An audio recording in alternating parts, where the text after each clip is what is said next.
तो दोस्तों once again welcome back to cyber Wala YouTube channel और स्वागत है आपका आज के लाइव वीडियो में। तो आज की वीडियो में हम बात करने वाले हैं ईएमआरएस के फॉर्म के बारे में। तो सबसे पहले हम जान लें कि ईएमआरएस का मतलब होता है एकलव्य मॉडल रेसिडेंशियल स्कूल। तो इन्होंने अभी हाल ही में 7267 पोस्टों के लिए वैकेंसी जारी की है, जिसमें आपको डिफरेंट डिफरेंट पोस्ट आपको देखने को मिलेंगे और डिफरेंट डिफरेंट एजुकेशन क्वालिफिकेशन आपको देखने को मिलेंगे। तो आज की वीडियो में हम इसी फॉर्म के बारे में स्टेप बाय स्टेप हम डिस्कस करने वाले हैं। इस वीडियो में यहाँ तक कि जो लोग क्लास 12th पास आउट है उनके लिए भी इसमें वैकेंसी दी गई है। तो इस वीडियो को जरूर देखिएगा एंड तक, ताकि आप कोई भी डिटेल या स्टेप आप मिस बिल्कुल भी ना करें। और इस वीडियो में सारे फॉर्म की तरह ही हम स्टेप बाय स्टेप सारी चीज़ें डिस्कस करेंगे और मैं आपको स्टेप बाय स्टेप सारी चीज़ें मैं आपको इसमें एक्सप्लेन करूंगा। तो चलिए बिना देरी के वीडियो को स्टार्ट करते हैं। और वीडियो स्टार्ट करने से पहले अगर आप इस चैनल पर न्यू हैं तो इस चैनल को सब्सक्राइब करके बेल आइकन को ऑन कर लीजिएगा, क्योंकि आपको इस चैनल पे स्टेप बाय स्टेप सारे फॉर्म की जानकारी आपको बिल्कुल बेसिक से देखने को मिलती है। तो चलिए हम बात कर ले इसके कुछ इंपॉर्टेंट टर्म्स के बारे में।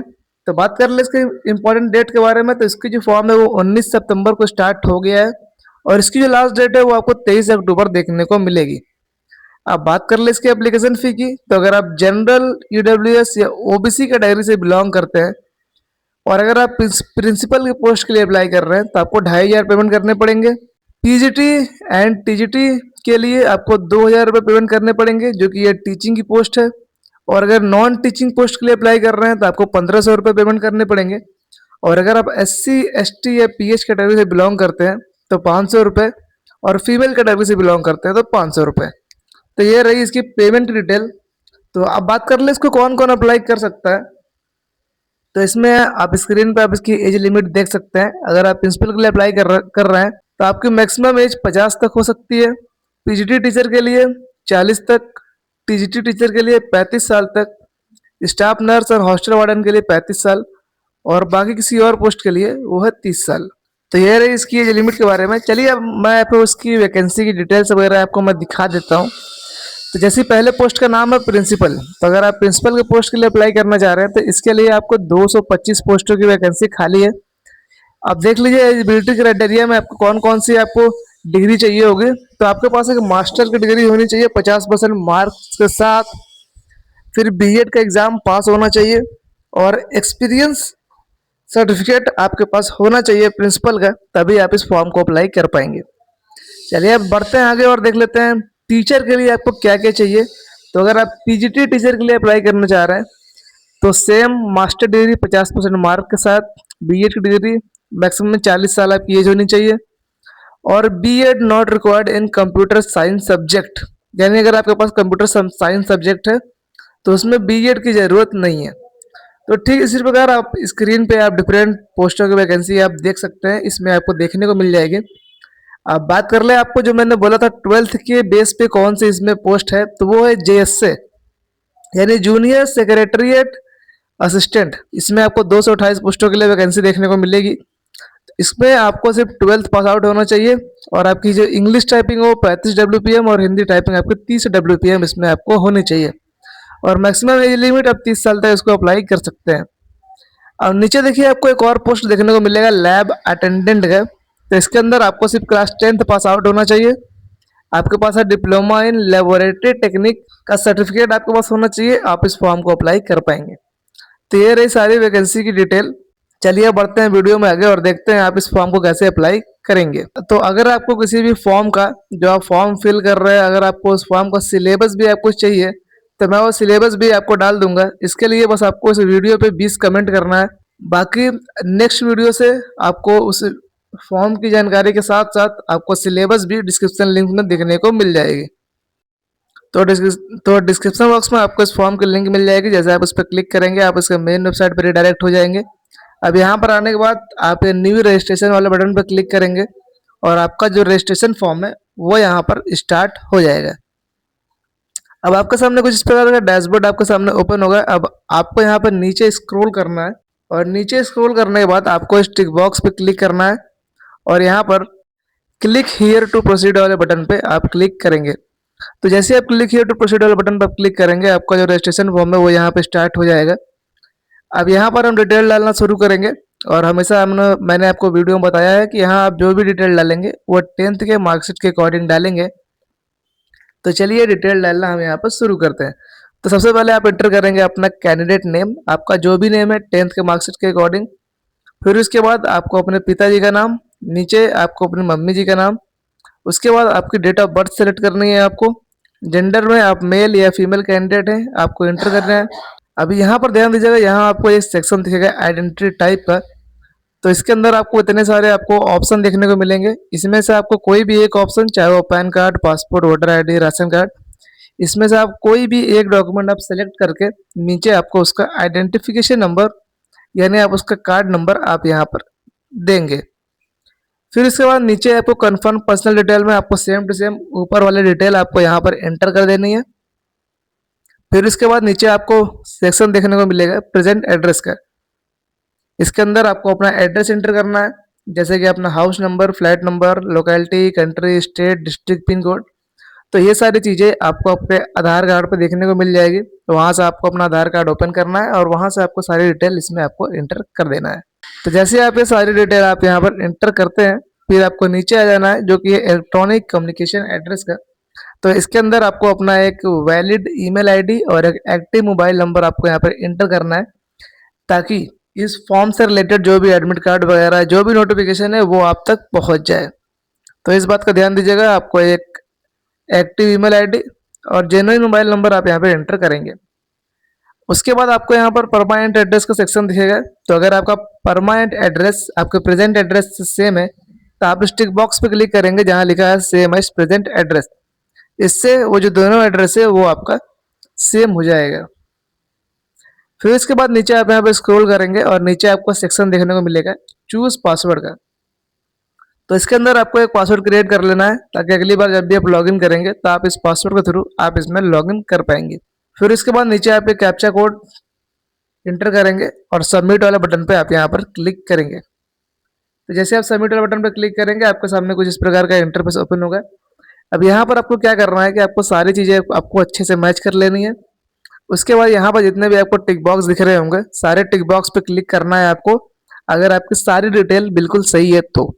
अगर आपको लगता है आपने कुछ गलत फिल कर दिया है तो आप यहाँ पर एडिट रजिस्ट्रेशन फॉर्म पे क्लिक करके आप उसको एडिट कर सकते हैं। फिर इसके बाद आप यहाँ पर आई एग्री वाले बटन पर क्लिक करेंगे और सबमिट एंड सेंड ओटीपी वाले बटन पे आप क्लिक करेंगे। तो जैसे आप यहाँ पर क्लिक करेंगे आपके फ़ोन पर ओटीपी जाएगी और वो ओटीपी आपको यहाँ पर वेरीफाई करके कंप्लीट कर लेना है। तो जैसे आप उसको वेरीफाई करेंगे आपके सामने कुछ इस प्रकार का डैशबोर्ड ओपन हो जाएगा। अब यहाँ पर आपको लेफ्ट साइड में देखिए आपको लिखा होगा मोबाइल नंबर वेरीफाइड और उसके नीचे लिखा है वेरीफाई ईमेल आईडी। तो आपको इस वेरीफाई ईमेल आईडी पे क्लिक करके आपको अपनी ईमेल आईडी भी आप एक बार वेरीफाई कर लीजिएगा।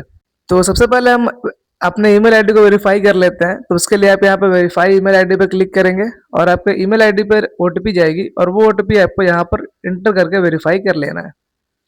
फिर इसके बाद आप वापस से इस डैशबोर्ड पे आएंगे और यहाँ पर इस बार आप क्लिक करेंगे कंप्लीट प्रोफाइल वाले बटन पे। फिर उसके बाद आप ये पर्सनल डिटेल वाले बटन पे आप क्लिक करेंगे। तो जैसे आप पर्सनल डिटेल वाले बटन पे आप क्लिक करेंगे आपका जो फॉर्म है वो स्टार्ट हो जाएगा। अब यहाँ पर आपको डिटेल डालनी है वन बाय वन। जैसे कि आपको यहाँ पे नेशनैलिटी में आपको इंडियन सेलेक्ट करना है। फिर उसके बाद अगर आप जम्मू कश्मीर से बिलोंग करते हैं तो आप यहाँ पर यस पे क्लिक करेंगे, अदरवाइज आप नो सेलेक्ट करेंगे। कैटेगरी में आपको अपनी कैटेगरी सेलेक्ट करनी है जिस कैटेगरी से आप बिलोंग करते हैं। कन्फर्म में भी आपको सेम कैटेगरी यहाँ पर सेलेक्ट करनी है।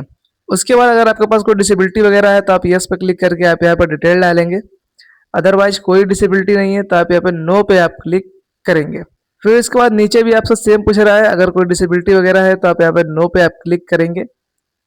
उसके बाद अगर आप एक्स सर्विसमैन है तो आप यस पे क्लिक करके आप डिटेल डालेंगे, अदरवाइज आप नो वाले बटन पे आप यहाँ पर क्लिक करेंगे।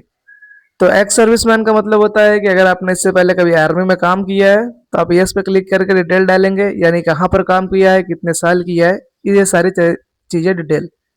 अदरवाइज आप नो पे क्लिक करेंगे। उसके बाद मैरिटल स्टेटस में अगर आप मैरिड है तो मैरिड सेलेक्ट करिए, सिंगल है तो सिंगल, डिवोर्स्ड है तो डिवोर्स्ड। फिर आप कैप्चा कोड एंटर करेंगे और सेव एंड नेक्स्ट वाले बटन पे आप क्लिक करेंगे। जैसे आप क्लिक करेंगे आपके सामने अगला सेक्शन ओपन होगा अपलोड का। तो इसके अंदर आप देख लीजिए क्या क्या आपको अपलोड करना है। पहला है फोटोग्राफ, दूसरा है सिग्नेचर। तो फोटोग्राफ आपकी जेपीजी फॉर्मेट में होनी चाहिए, 10 से 200 केबी के बीच में।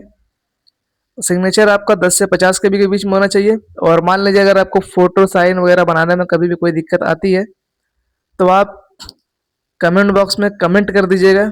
मैं आपके लिए एक डेडिकेटेड वीडियो उस चीज़ के ऊपर मैं आपको बना दूंगा कि कैसे आप चुटकियों में आप अपनी फ़ोटो के साइज और फॉर्मेट आप बना सकते हैं।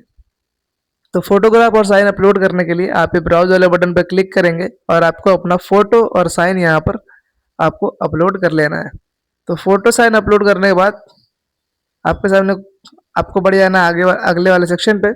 और यहाँ पर आपको सारी चीज़ें एक बार अच्छे से आपको मैच कर लेनी है। और जैसे ही आप मैच कर लेते हैं आपको दोबारा से ये सारे टिक बॉक्स पे आप क्लिक करेंगे। यहाँ पर आप आई एग्री वाले बटन पे क्लिक करेंगे और फाइनल प्रोफाइल सबमिशन वाले बटन पे आप क्लिक करेंगे। जैसे आप क्लिक करेंगे आपका जो प्रोफाइल है वो कंप्लीट हो जाएगा। अब यहाँ पर हमें क्या करना है, हमें यहाँ पर अब पोस्ट अप्लाई करना है।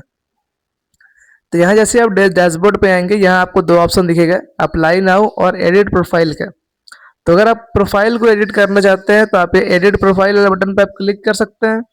और हम यहाँ पर पोस्ट अप्लाई करेंगे, इसलिए हम अप्लाई नाउ वाले बटन पे हम क्लिक करेंगे। जैसे आप क्लिक करेंगे आपके सामने इस प्रकार का कुछ इंटरफेस ओपन हो जाएगा। अब यहाँ पर आपको जिस पोस्ट के लिए अप्लाई करना है आप यहाँ पर अप्लाई नाउ वाले बटन पर आप क्लिक करेंगे। मान लीजिए हम नॉन टीचिंग पोस्ट के लिए अप्लाई करना चाहते हैं तो यहाँ पर हम अप्लाई नाउ वाले बटन पर क्लिक करेंगे। फिर इसके बाद हम क्लिक करेंगे कंप्लीट एप्लीकेशन फॉर्म को।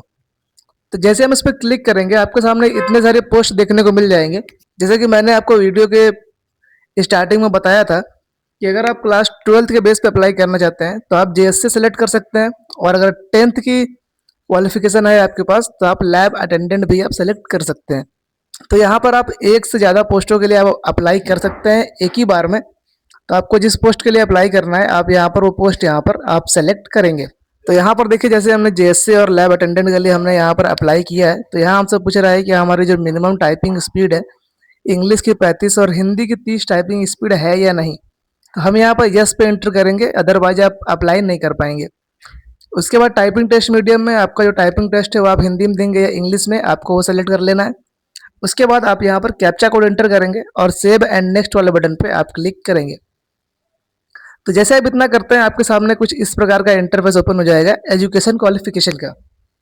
तो इसके अंदर हमें अपनी जितनी भी एजुकेशन क्वालिफिकेशन है वो हमें यहाँ पर एंटर करनी है। जैसे कि हमने यहाँ पर जेएससी और लैब अटेंडेंट के लिए अप्लाई किया है तो हम यहाँ पर अपने 10th की डिटेल और 12th की डिटेल हम यहाँ पर एंटर करेंगे। तो 10th की डिटेल में पासिंग स्टेटस में आप पास्ड है, आपको पास सेलेक्ट करना है। ईयर ऑफ पासिंग में आपने कब पास किया है, कोर्स में या स्ट्रीम में आपका कौन सा कोर्स था, 10th pass with diploma in laboratory technique या फिर सेकेंडरी सर्टिफिकेट। तो आपका जो भी कोर्स था आप सेलेक्ट करेंगे। यूनिवर्सिटी या बोर्ड के नाम में आपका जो भी बोर्ड का नेम था, सीबीएसई बोर्ड, यूपी बोर्ड, आप वो बोर्ड का नाम यहाँ एंटर करेंगे। रिजल्ट मोड में अगर आप परसेंटेज सेलेक्ट करते हैं तो आपको यहाँ पर आपको मार्क की डिटेल यानी टोटल मार्क, ऑप्टेन मार्क और परसेंटेज ये आपको यहाँ पर एंटर करना है।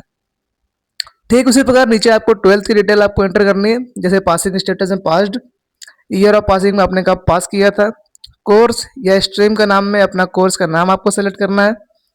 यूनिवर्सिटी या बोर्ड के नाम में आपने किस बोर्ड से आपने पास किया है आप उस बोर्ड का नाम एंटर करेंगे।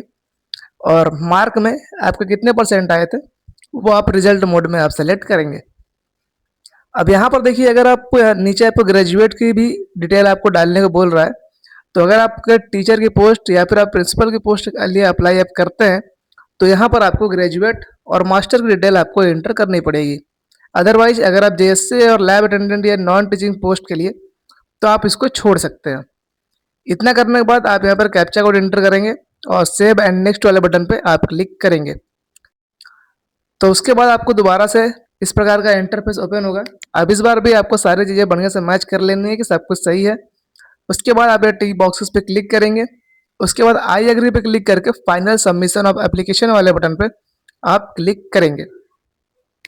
जैसे आप इस पर क्लिक करेंगे आपके सामने कुछ इस प्रकार का डैशबोर्ड ओपन होगा। अब यहाँ आपको दो ऑप्शन दिख रहा है, पहला है एडिट एप्लीकेशन फॉर्म और दूसरा है पे एग्जामिनेशन फी। अगर आप अपने एप्लीकेशन फॉर्म को एडिट करना चाहते हैं, अगर आपको लगता है आपने कुछ गलत भर दिया है तो आप इसको इस पर क्लिक करके आप एडिट कर सकते हैं। अदरवाइज आपको एग्जामिनेशन फी पेमेंट करना है। तो आप यहाँ पर पे एग्जामिनेशन फ़ी ₹1000 आप यहाँ पर क्लिक करेंगे। तो जैसे आप इस पर क्लिक करेंगे, आपके सामने इसका पेमेंट का गेटवे ओपन हो जाएगा। अब आप यहाँ पर credit card, debit card, net banking, UPI आप किसी भी गेटवे के थ्रू आप अपना पेमेंट कंप्लीट कर सकते हैं और आपका जो फीस पेमेंट है वो कंप्लीट हो जाएगा। इसके बाद आप अपने फॉर्म का प्रिंट आउट ले सकते हैं। तो दोस्तों, आई होप आपको वीडियो समझ में आ गई होगी। स्टेप बाय स्टेप मैंने सब कुछ समझा दिया है, बट इंस्टेड अगर आपको कोई भी डाउट अगर होता है तो आप कमेंट बॉक्स में मेरे से पूछिएगा, मैं आपको उसका सोल्यूशन आपको दे दूंगा। तब तक के लिए स्क्रीन पे आप ये 2 वीडियो एंजॉय कर सकते हैं।